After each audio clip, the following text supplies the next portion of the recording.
One of the key elements to an effective response is to have a plan in place before an incident occurs. Each department should create an emergency resource list, unique to your area, which pinpoints available resources and sources of assistance.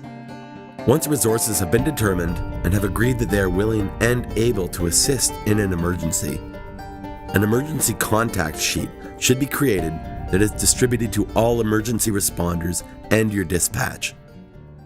This list should include livestock panels, livestock facilities, stock trailers, large animal veterinarians, brand inspector, cattle handler, horse handler, boarding stables, swine handler, snow and construction fence, local poultry producer, local llama breeder, local bison producer, local elk producer, and a rendering company.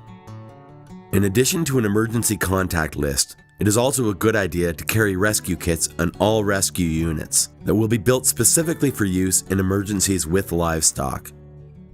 They should include a large serrated pocket knife, leather gloves, a horse halter and lead rope that's at least 10 feet long, a nylon cattle halter, 2 pairs of socks, fencing pliers, tarp, a lariat rope, and 20 feet of tow rope strapping. In responding to a motor vehicle accident involving livestock, the steps will likely be: dispatch notification. Dispatch receives the call. Ensure that the dispatcher is able to ascertain as much information as possible from the caller. This includes the type of animals involved, the number of animals, and if there are any loose livestock at the scene. Approaching the scene. Approach all accident scenes assuming there are loose animals. Be on the lookout at all times for animals. Some species can travel a far distance from an accident scene if they're spooked. Animals can be frightened by sirens.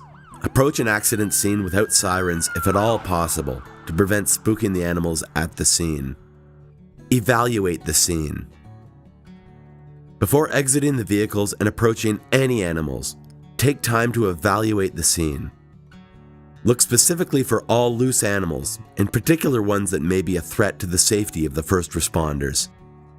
If there are loose animals on the roadways, herd them off the road and into one common area using the safe livestock handling skills taught in this video series. This will prevent other vehicles from striking the animals and causing further accidents. Check for injured persons. Injured people are the first priority. People will not only be traveling in the motor vehicles, but they may also be traveling in the living quarters of horse trailers. Perform crowd control. For safety and animal welfare, all bystanders and media should be removed from the immediate incident scene.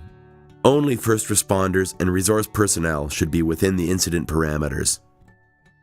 Determine a plan of action. An accident scene can present a number of challenges. Once injured persons are managed and crowds are controlled, the best means of approaching an accident scene is to first understand the equipment and the animals you are dealing with. Determine your plan of action before taking action. Different trailer types will require different extrication methods and resources. Determine the type of trailer and call for necessary assistance if necessary. Different trailers can also carry different quantities of animals. For cattle, horses, pigs, or sheep, you will need to call a handler if it is determined that you need them. If you are dealing with elk, bison, llama, ostrich, or poultry, you will need to contact a handling specialist, as these are animals that require specialized handling and can be quite dangerous if handled by somebody not skilled in that species. Determine the position of the trailer. Is the trailer upright, rolled left, rolled right? The position of the trailer affects the extrication techniques. Are portable containment systems required, or is there an area or facility such as a field at the incident scene that can be utilized? Is that containment going to allow for loading of animals for transport? Determine transportation. What type of trailer and how many will be required for removal of animals from the incident scene? Will dead animal removal also be required? A destination for the animals must also be established. This can include back to the farm they came from, the slaughter they may have been traveling to, or a local auction mart or fairgrounds. Extrication. Once a response plan has been established and resources have arrived on the scene, extrication can begin.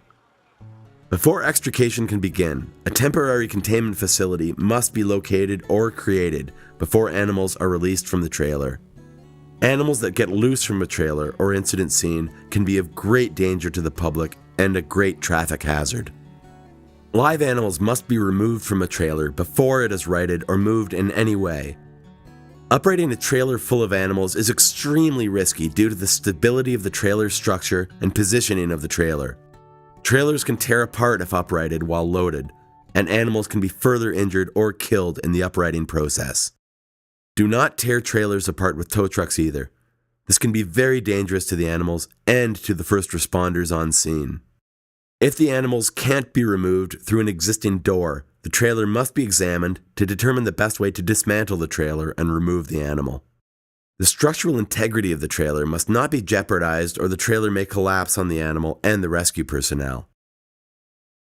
Considerations for cutting and extrication include: ascertain the design of the trailer, determine what material the trailer is made of, decide if the trailer needs stabilizing before dismantling, check to be sure the animal does not have any trapped limbs. The animal may need to be sedated before dismantling occurs, and this needs to be done by a vet. A person should never climb into a wrecked trailer to check or treat animals until a rescue plan is established and the trailer is stabilized.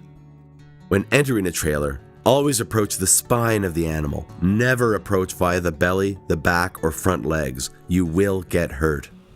Animals must be removed from the trailer quietly and calmly, as they may have injuries that have not been detected yet. Animals should be removed from each compartment as you come to it during extrication. All live, uninjured animals should be removed first. Any animals that require euthanasia should be euthanized after all mobile animals have been removed from that section. Once euthanized, they can then be removed from the trailer and the next compartment opened and animals removed. Once the animals have all been safely removed from the trailer, they will need to be loaded into a trailer and transported to the designated facility. All dead animals will need to be removed from the scene, and all blood and body fluids cleaned off the roads. The goal of this video is to reduce danger, risk, and confusion in order to increase safety, helping you to provide proper response to and handling of incidents in order to ensure the safety of people and animals. So remember, develop a response resource list before you have an incident. Approach the scene assuming there are loose livestock and be on the lookout for them. Evaluate the scene for dangerous animals before getting out of your vehicles. Perform crowd control to keep bystanders, media, and animals safe. Handle all animals using appropriate livestock handling methods. Determine a plan of action, including what resources are required before beginning extrication. Set up containment before extrication and rescue begin. For more information and training, go to livestockwelfare.com or J. Woods Livestock Services at livestockhandling.net.